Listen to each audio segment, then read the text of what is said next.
ئیڤنتی هونەری وشکەڵان کە یەکێک بوو لەو کارانەی کە چەندین هونەرمەند و بڵین ئەو کەسانەی کە خەمخۆری ژینگەن و هونەرمەندن توانیان کە لە ئیڤنتێکی تایبەتە کۆ ببنەوە و ئەم ئیڤنتە توانی کە پەیامێکی تایبەتی هەبێت ئەویش کە وشکبوونی ژینگە و هەروەها چەندین بابەتی تری لە خۆگرتبوو لە ڕێگەی چەندین کاری هونەری تایبەتەوە کۆتایی هات.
وشکەڵان پرۆژەیەکی هونەری هاوچەرخە کە مێژوگەی گەڕێتەوە بۆ ساڵی 2020 لە پرۆژەیەکی تاکە کەسیەوە ئەم پرۆژەیە دروست بوو کە لە ساڵی 2020 من ئەو پرۆژەیەم دروست کرد لە ساڵی 2021 لە بەغا نمایشم کرد لە ژێرناوی پاوەر ئۆف وۆتەر. لە ساڵی 2021 بیرم لەوە کردەوە کە بۆ ئەوەی سەرجەم بەشەکانی تری ئەم کەیسە لە چای هونەرمەندانی ترەوە ببینین، بۆیە بیرم لەوە کردەوە کە چەند هونەرمەندێک کە ئینڤۆڵڤ کەمەناو ئەم پرۆژەیەوە. لە یەکەم هەنگاویە لە 2022 لە پرۆژەی بەفریاسە لە مۆزەخانەی هونەری بەسڕە نمایشمان کرد. لە 2023 لە قەڵای هەولێر بەشداری 10 هونەرمەند لە ناوخۆی عێراق و لە دەروی عێراق هەمان بڵێنەوە پرۆژەیەمان کرد لە ژێرناوی ئین بتوین لاند ئەند وۆتەر. 2024 بە سپۆنسەری دەزگای میدیای کورسا توانیمان لە سلێمانی بە بەشداری 12 هونەرمەند ئەم پرۆژەیە بەنجام بگەێنێ. خۆی هونەر بەگشتی و هونەری هاوچەرخ بە تایبەتی زیاتر ڕاستەوخۆ مامەڵە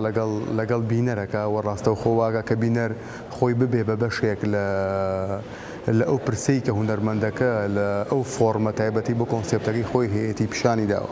بۆیە پێم وایە تا ڕادێکی زۆر هونەر ئەتوانێ و بە تایبەتی هونەری هاوچەرخ ئەتوانێ لە ڕێگەی ئەو ئۆبژێکتانی کە هەیەوێتی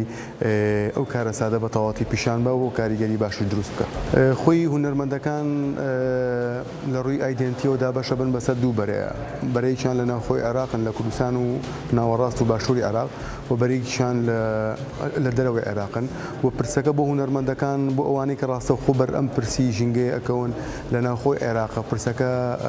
بە جۆرێک لە جۆرەکان خۆی فۆرمەڵا کاتۆ لەناو کۆنسێپتەکەیە بۆ ئەوانی کە لە دەرەوەی عێراقن ئەم پرسە بەلایەنەوە شێوازێکی ترە. بۆ ئیشەکانی ئێمە ئیشی ئینستڵیشنی تیا بووە، ئیشی فۆتۆگرافی تیا بووە، دیجیتال ئارت، دۆکۆمنتەری، پەینتین، هەروەها ئیشی ساوند ئارتیشی تیا بووە. بەڕاستی فیدباکێکی باش هەیە لەلایەن بینەرەوە و هەم لەلایەن هونەرمەندانیشەوە، ینی پەیوەندێکی زۆرمان پێوە کراوە بۆی کە ببن بە بەشێک لە ئەم پرۆژەیە لە ساڵی داهاتووە، چونکە ئێمە لە کاتێکە کە ڕاستەوخۆ لە سلێمانی ئەم پرۆژەیەمان نمایش کرد لە هەمان کاتە لە ئەکادیمیای گۆڵسکۆ لە دێرکۆس لە بەرلین هەمان ئەم پرۆژەیەمان نمایش کرد بە شێوازی لایڤ. بۆی ئەمە وای کردووە کە چەند ئارتیستێک لە ناوخۆی عێراق و لە دەرەوەی عێراقیش پەیوەندیمان پێوە بکەن بۆ ساڵی داهاتوو بۆی کە بتوان بەشێک لەم پرۆژەیە. لە پلانمانە هەیە بۆ ساڵی داهاتوو بیکەین بە جۆرێک لە ئۆپن کۆڵ هەتاکو بتوانن هونەرمەندان لە ماوەی 2 مانگە ئەوانەی کە ئۆبژێکتیانیان پرۆژەی چانێک کە ڕەتە بێتەوە بە ئەم پرۆژەی ئێمەوە کە تایبەتە بە ژینگە بۆی بتوانانی لە حەتەی ژینگەیە ساڵی داهاتوو بە شێوازێکی زۆر بە فراوانتر ئەم پرۆژەی پێشکەش بکەین.